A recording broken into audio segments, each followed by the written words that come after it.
తాకట్లో ఉన్న మీ బంగారాన్ని విడిపించి ఆ రోజు ఆన్లైన్ రేటుకి కొంటాం. Sharma gold company. నమస్కారం, వెల్కమ్ టు సుమన్ టీవీ. నేను గీతాంజలి. ప్రస్తుతం మనతో పాటు ప్రముఖ జ్యోతిషులు బ్రహ్మశ్రీ నందిభట్ల శ్రీహరి శర్మ గురువు గారు ఉన్నారు. వారితో మాట్లాడదాం. గురుగారు నమస్కారం అండి. వాగర్థావివ సంపృక్తౌ వాగర్థ ప్రతిపత్తయే జగతః పితరౌ వందే పార్వతీ పరమేశ్వరౌ. సదాశివ సమారంభాం శంకరాచార్య మధ్యమాం అస్మదాచార్య పర్యంతం వందే గురు పరంపరాం. ఆదిత్యాయ చ సోమాయ మంగళాయ బుధాయ చ గురు శుక్ర శనిభ్యశ్చ రాహవే కేతవే నమః. శృంగేరి జగద్గురు పీఠాధిపతులకి, కంచి పీఠాధిపతులకి నమస్కారములు తెలియజేసుకుంటూ కార్యక్రమాన్ని ప్రారంభిద్దాం. గురువుగారు, ఒక్కసారి 2019 గుర్తొస్తోంది అందరికి. ఎందుకంటే ఇప్పుడున్న పరిస్థితులు మళ్ళీ భారత్లో లాక్డౌన్ లాంటి పరిస్థితులు వస్తాయా? ఎందుకంటే కొత్త వైరస్, మళ్ళీ చైనా వైరస్ ఒకటి వ్యాపించిందట. అది విస్తరించి భారత్లో కూడా ప్రవేశించిందట. తొలి కేసు కూడా నమోదైంది. పిల్లలు ఎక్కువ ఎఫెక్ట్ అవుతున్నారని చెప్పి ఆ వార్తలు వింటేనే మళ్ళీ ఆ కరోనా నాటి రోజులు గుర్తొస్తున్నాయి. భయం వేస్తుంది కూడా. మనకు తెలిసిన వాళ్ళు, తెలియని వాళ్ళు, మొత్తం దాదాపుగా భూమండలం అంతా కూడా దీని బారిన పడి ఎంతగా నష్టపోయారో, జన నష్టం చాలా మనం చూసామండి. కోట్లలో చనిపోవటం అనేది చాలా బాధించింది. అసలు అందరూ షాక్ అయ్యారు. ఇలాంటి ఒక వైరస్ ఎంతమందిని తుడిచిపెట్టుకుని పోతుందా అని చెప్పి. అలాంటి పరిస్థితుల్లో కూడా ఎఫెక్ట్ అయిన వాళ్ళు, అవ్వని వాళ్ళు ప్రతి ఒక్కరు ఏదో రకంగా శానిటైజేషన్ విషయంలో కావచ్చు, హైజీన్ మెయింటైన్ చేసే విషయంలో కొన్ని నేర్చుకున్నా కానీ ఎఫెక్ట్ అయిన వాళ్ళే. మళ్ళీ అలాంటి పరిస్థితులు ఏమన్నా వస్తాయి అంటే జ్యోతిష్యం పరంగా ముందుగా తెలుస్తాయి కదండి కొన్ని ఆరోగ్యపరంగా ఎలా ఉండబోతోంది ఈ సంవత్సరంలో అని చెప్పి. అలా మళ్ళీ ఏమన్నా అప్పటి పరిస్థితులు వస్తాయా అని అంటే ఏం చెప్తారు? మనం 2019 సంవత్సరంలో ఏర్పడినటువంటి కరోనా వైరస్ తెలియనటువంటి వ్యాధి ప్రపంచమంతా కూడా గడగడలాడించి మిలియన్ల కొద్ది మనుష్యులు చనిపోవడానికి కారణమైంది. అవునండి. ఏదో వేలు వందలు కాదు, కొన్ని లక్ష కాదు, 10 లక్షల పైననే. కాబట్టి మనకు శాస్త్ర ప్రకారం చూసుకున్నట్లయితే గత చరిత్రని ఆధారంగా మనం చూసుకోవాలమ్మా. ప్రతి 80 లేదా 100 సంవత్సరాలకి ఒకసారి ప్రపంచమంతా కూడాను సృష్టి వినాశనం అవుతుంది.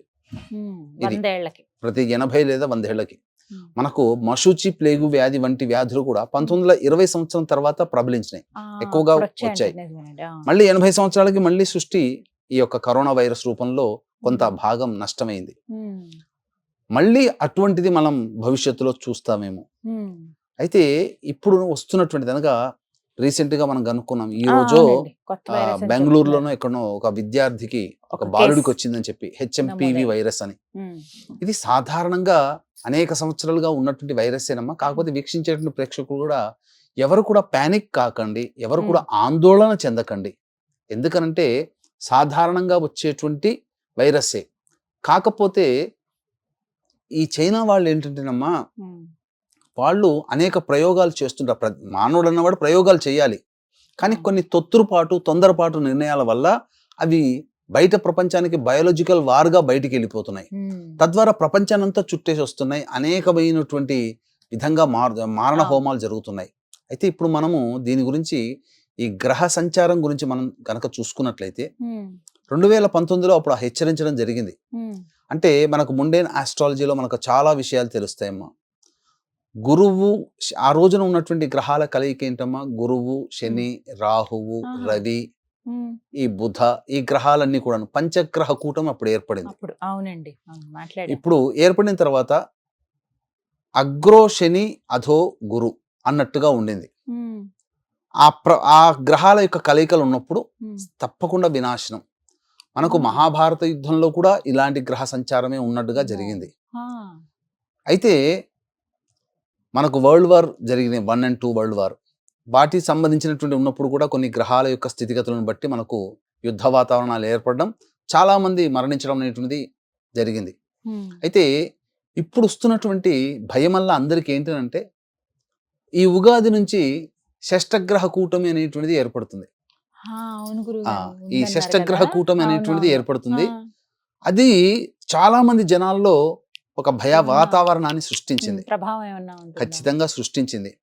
అందుకు తగ్గట్టుగా ఈ యొక్క సంబంధించినటువంటి వైరస్ కూడా ప్రబలడం వల్ల భవిష్యత్తులో ఏమైనా వినాశనం అవుతుందేమో అని అందరూ భయపడుతున్నారు, భయపెడుతున్నారు. భయమైతే ఉంది. అనేక ఏ ఛానల్లో పెట్టినా, అన్ని ఛానల్స్ లో కూడా, యూట్యూబ్ లోనైనా ఎక్కడైనా కానీ ఈ వార్త హల్చల్ చేస్తుంది. మరో వైరస్ వస్తుంది అంటే భయం. ఈ భయమే మానవుని నాశనం చేస్తుంది. కరోనా వైరస్ ఉన్నప్పుడమ్మా అదేమి పెద్ద రోగ నిరోధక శక్తి తక్కువ ఉన్న వాళ్ళు మాత్రమే దానికి అటాక్ అయ్యారు.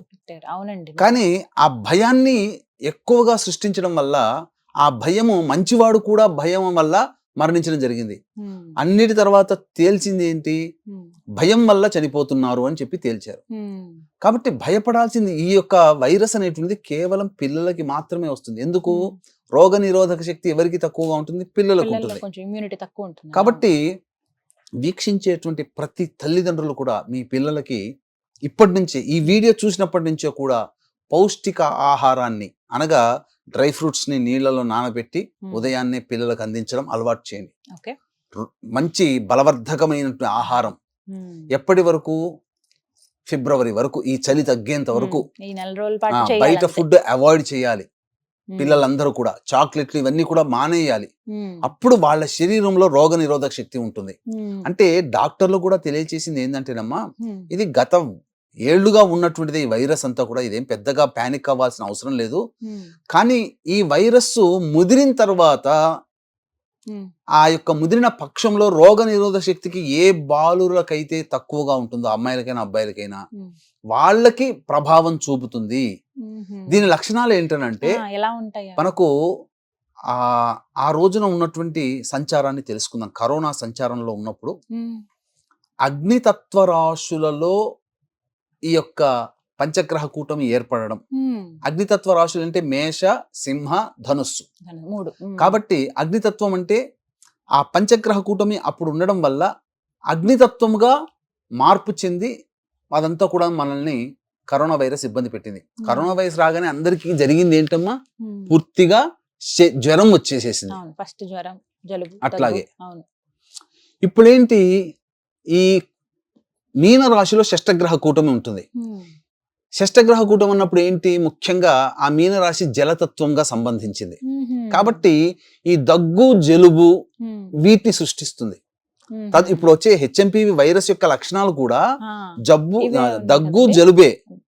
ఎడతెరిపి లేకుండా దగ్గుతుండడం, ముక్కు నుంచి ధారగా జలుబు చేసి నీరు కారుతూ ఉండడం, తర్వాత అది జ్వరం తగ్గుతూ వస్తూ ఉంటుంది. కాబట్టి ఎవరైనా కానీ ప్రేక్షకులు అందరూ కూడా 2-3 రోజులుగా పిల్లలు జ్వరంతో బాధపడుతూ తగ్గుతూ వస్తుందంటే వెంబడే మీరు దగ్గరలోని హాస్పిటల్కి వెళ్ళండి. ఖచ్చితంగా చూపించాలి. మెడికేషన్ లో ఉండాలి. ఇదేదో టాబ్లెట్లు వేసుకుంటే, ఇంజక్షన్లు ఇస్తే తగ్గుతుందని చెప్పి మామూలుగా కాకుండా దీన్ని ముందుగానే గుర్తించి చేసేసుకుని తగు నివారణ చర్యలు తీసుకుంటే ఇదేమీ ఇబ్బంది పెట్టదమ్మా. పెద్దగా భయపడాల్సిన అవసరం అయితే ఏమీ లేదు అని చెప్పవచ్చు. షడ్గ్రహ కూటమి మార్చిలో వస్తుంది కదమ్మా. అప్పుడు మాత్రం ఏంటనంటే ఈ షష్టగ్రహ కూటమి మళ్ళీ మార్చి నెలలోనే ఈ గ్రహణం కూడా ఏర్పడుతుంది. కొంత ప్రభావం మాత్రం ఎదుర్కోక తప్పదు. భారతదేశానికైతే పెద్ద ప్రభావం అయితే ఏమీ ఉండదు. ఎందుకంటే ఆరోగ్యపరంగా ప్రభావం అంటారా? ప్రపంచ వ్యాప్తముగా జల ప్రళయాలు కానీ, విమానాలు కూలి జలములో పడిపోవడం కానీ, పడవలో ప్రయాణిస్తున్నటువంటి వ్యక్తులు ఎవరైనా కానీ, పడవలు ఉంటాయి కదమ్మా, అనేక దేశాల్లో ఉంటాయి కదా బోట్స్, వాటిట్లో ఆ విధంగా నీటి ప్రవాహాలు వలన ప్రమాదాలు జరగడం కానీ, లేకపోతే అత్యధిక వర్షపాతము నమోదైపోయి సంబంధించినటువంటి జల విలయాలు, సునామీలు కూడా రావచ్చు. ఇవన్నీ కూడా జల ప్రళయాలు సృష్టించవచ్చు. అయితే భారతదేశము ఆందోళన పడాల్సినటువంటి అవసరం లేదు. ఎందుకనంటే మనకు చెప్పబడినటువంటి పురాతన శాస్త్రవేత్తల ప్రకారము కన్యా రాశి భారతదేశానికి సంబంధించింది. ఆధునిక శాస్త్రవేత్తలు చెప్పినటువంటి ప్రకారం మకర రాశి భారతదేశానికి సంబంధించిందని అంటుంటుంటారు. అయితే మనకు గమనించాల్సిన అంశం ఏంటంటే ఈ యొక్క వృషభ లగ్నములోనే మనకు ఈ యొక్క స్వాతంత్రం వచ్చింది. మనము ఈ మూడింటిని చూసుకున్నప్పుడు వృషభ లగ్నానికి లాభస్థానంలో షష్టగ్రహ కూటమి, మకర రాశి అనుకుందాం, మన భారతదేశం మకర రాశి అనుకుంటే 3వ స్థానంలో మీనరాశి, కన్యా రాశికి 7వ స్థానంలో. ఎక్కడ చూసినా భారతదేశానికి వచ్చే ఇబ్బంది ఏమీ లేదు. బయట విదేశాల్లో కొంత ఇబ్బంది రావచ్చు. ఇంకొకటి ఏంటంటే భవిష్యత్తులో మనం అనేక సంవత్సరాల నుంచి వింటూ వస్తున్నాం భవిష్యత్ గురు భారతదేశం అని.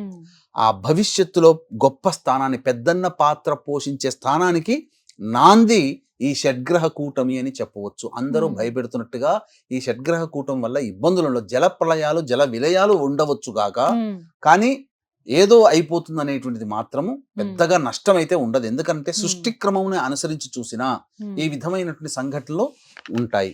అయితే ప్రతి 80 లేదా 100 సంవత్సరాలకి అంతే తప్ప మాటి మాటికి కాదు. కాకపోతే ఎలా ఉంటుందనంటే కరోనా వైరస్ లో జరిగినటువంటి నష్టం కంటే తీవ్రత తక్కువగా ఉంటుంది బయట దేశాల్లో. కాబట్టి మన భారతదేశానికి వచ్చే ఇబ్బంది లేదు. మనం చల్లగా ఉన్నామని చెప్పి పక్కవాడు ఏడుస్తున్నానని చెప్పి అనుకోవడం కూడా లేదు. బయట ప్రదేశంలో కూడా మన సోదరులే మన సోదరీమణులే వాళ్ళందరూ కూడా బాగుండాలని నిత్యము దేవత ఆరాధన. ఎందుకంటే గురు రాశిలో షడ్గ్రహ కూటమి కాబట్టి ఖచ్చితంగా షడ్గ్రహ కూటమికి సంబంధించినటువంటిది ఫిబ్రవరిలో మళ్ళీ మనం ఒక దానికి వివరణాత్మకమైనటువంటి వీడియో మనం జ్యోతిష్య శాస్త్ర ప్రకారాన్ని అనుసరించి వాటికి ఏ విధమైనటువంటి ఫలితాలు కలుగుతాయి, ఏ ఏ ప్రాంతాల్లో ఇబ్బందులు ఉంటాయి అనేటువంటిది సవివరమైనటువంటి జ్ఞానాన్ని మనం పంచుకుందాం. కానీ ప్రస్తుతానికి ఈ హెచ్ఎంపివి వైరస్ వల్ల ప్రపంచానికి వచ్చే ఇబ్బంది ఏమీ లేదు. అందున భారతదేశంలో కూడా ఏమీ ఉండదు. పిల్లలందరికీ కూడా జ్వరం రాగానే మంచి దగ్గరలోని హాస్పిటల్స్ లో డాక్టర్స్ కి చూపించి మంచి మెడికేషన్ తీసుకొని మంచి బలవర్ధకమైనటువంటి పదార్థాలని ముఖ్యంగా ఆయుర్వేదాన్ని ఆశ్రయించి ఆయుర్వేద సంబంధించినటువంటి మందులు కనుక వాడితే శరీరంలో రోగ నిరోధక శక్తి పెరిగి పిల్లలకి కూడా ఏమీ కాదండి. అది అనుభవపూర్వకంగా చెప్తున్నానమ్మా. మా అబ్బాయికి కూడా అంటే ఈ హెచ్ఎంపి వైరస్ ఏమంటున్నారంటే ఇది ఒక రకమైనటువంటి నిమోనియా బ్రాంకెట్ వైరస్ గా చెప్పబడుతుంది. మా అబ్బాయి కూడా కొంతకాలం ఇబ్బంది పడ్డాడు. మంచి మెడికేషన్ ఇప్పించడం తద్వారా మంచిగా కోలుకున్నాడు. ఎప్పుడు జరిగింది ఇది? మా అబ్బాయికి ఈ డిసెంబర్ 30వ తారీఖు రోజున డిసెంబర్ 19 నుంచి వస్తుంది. డిసెంబర్ 30న మంచి డాక్టర్ కి చూపించేసేసి హాస్పిటలైజేషన్ చేసేసి దాంట్లో వచ్చినటువంటి ఇబ్బందులను తొలగించుకున్నాం. ఇప్పుడు అంతా కూడా చక్కగా ఉన్నాడు. కాబట్టి అందరూ కూడా దీన్ని ఏదో భయపడకండి. ఇది చల్లని వాతావరణంలో ప్రతి సంవత్సరం వచ్చే ఇబ్బందులే. కాకపోతే కరోనా పుణ్యమాని ఎవ్వరు దగ్గినా ఏ చిన్న జ్వరం వచ్చినా కరోనా రాగా భయపడుతున్నారు అందరూ. కానీ ఏమీ భయపడకండి అని చెప్పవచ్చు. ధైర్యం అయితే చెప్పారు గురువు గారు. చాలా సంతోషం అండి. నమస్కారం. సర్వం శ్రీ ఉమామహేశ్వర పరబ్రహ్మార్పణమస్తు.